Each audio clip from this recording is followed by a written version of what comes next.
주제부터 보시면 통계는 국가의 목적과 그리고 권위를 위해서 설계된 것이다가 주제예요. 자, 같이 한번 읽어볼게요. 자, 해석을 해보면 20세기의 통계는 국가에 의해 필요로 되어지는 양적인 정보의 체계적인 수집이 되었다.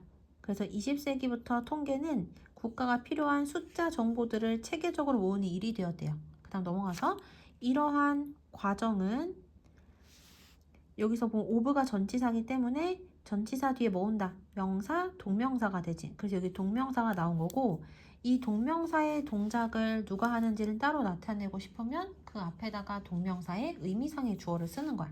그리고 의미상의 주어는 해석이 뭐뭐이 뭐뭐가 이렇게 해석이 되고 이 과정은 그들이 여기서 그들은 앞에 나오는 이 모든 산업화된 국가들을 얘기하는 거야. 이 과정은 그들이 현대 국가가 되는 것의 핵심적인 부분으로서 모든 산업화되어진 국가들에서 일어났다. 그러니까 모든 선진국에서는 이러한 통계화 과정이 일어났다. 이 정도로만 알고 넘어가면 돼요. 그 다음 넘어가서 이 사람은 이렇게 다음과 같이 쓴다.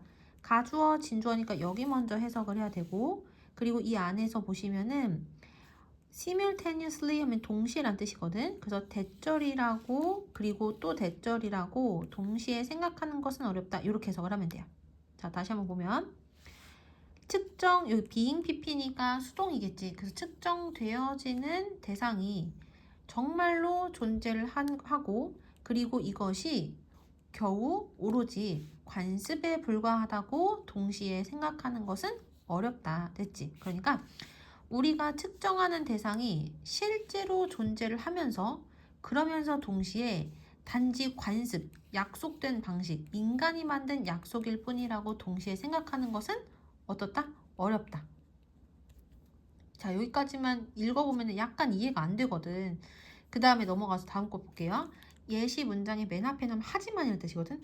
하지만 이것은 사례이다. 이 얘기는 사실은 그러하다는 뜻이야. 그러니까 우리가 측정하는 대상이 정말로 존재하면서 동시에 인간이 만든 약속일 뿐이라고 동시에 생각하는 게 엄청나게 어렵거든. 하지만 그것은 사실이란 얘기야.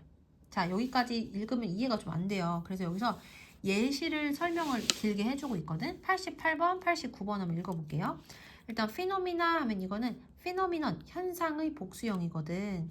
자, 그리고 such as가 뭐뭐와 같은 이란 뜻이잖아. 그래서 such as란 이 전치사 때문에 priceless 요렇게 하나, 그리고 product 요렇게 하나, 이렇게 두 개가 이 such as에 걸린다고 보면 돼.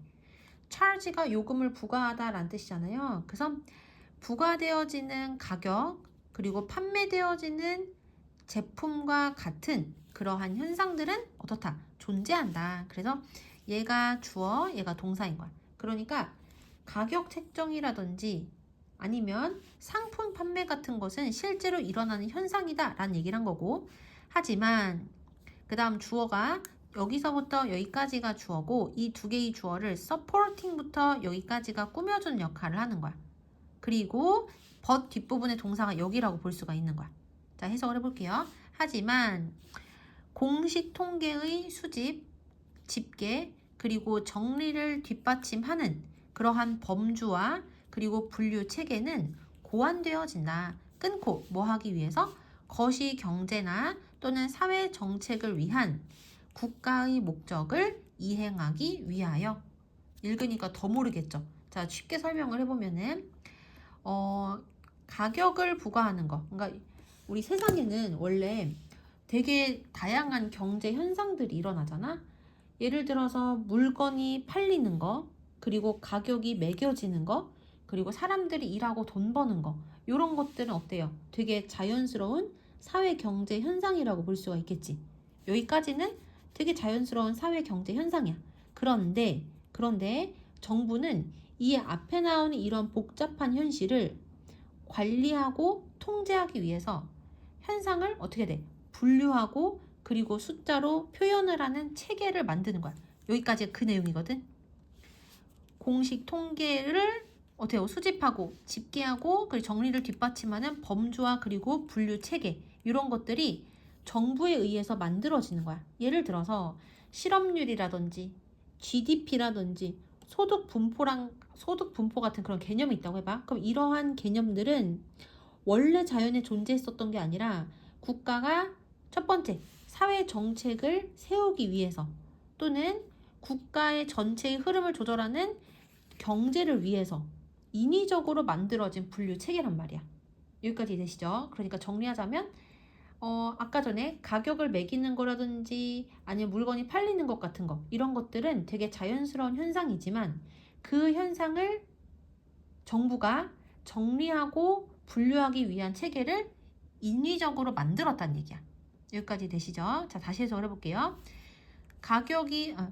부과되어지는 가격 그리고 판매되어지는 제품과 같은 현상들은 존재한다. 하지만 공식 통계의 수집, 집계 그리고 정리를 뒷받침하는 범주와 그리고 분류 체계는 뭐 하기 위해서 거시 경제나 또는 사회 정책을 위한 국가의 목적을 이행하기 위해서 고안되어진다. 그래서 넘어가서 어떤 전문가가 이거에 대해서 조금 더 부연 설명을 해주고 있거든. 그래서 이 사람은 통계의 사용을 묘사한대요. 다음과 같이 묘사한다 이렇게 할 거야. 자, 이 사람은 국가의 권위를 만들어내기 위한 통계의 사용을 묘사했다.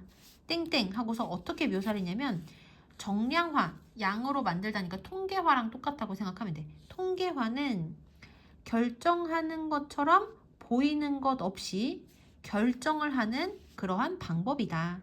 이렇게 됐지?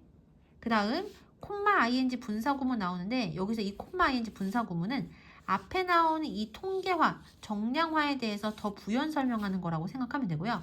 characterize A as B 하면 A를 B로 규정하다라고 해석을 해서 정량화는 권위의 trust, 신뢰를 구축하기 위해 의도되어진 사회적 기술로서 규정한다. 이렇게 됐지. 자, 그러니까 정부나 기관이 어떤 결정을 내려야 돼. 그때 정부가 직접 이건 옳다, 이건 아니다 이렇게 말을 하면은 국민들의 반발이 생기겠지. 그래서 숫자를 이용을 해서 최대한 객관적이게 보이게 만드는 거야.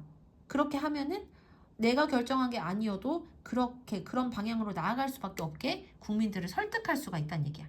자, 마지막 문장만 다시 해석을 해보면 시어도어 포터는 국가의 권위를 만들기 위한 통계 자료의 활용을 다음과 같이 묘사했다. 땡땡 하고 그 다음이 여기인 거야.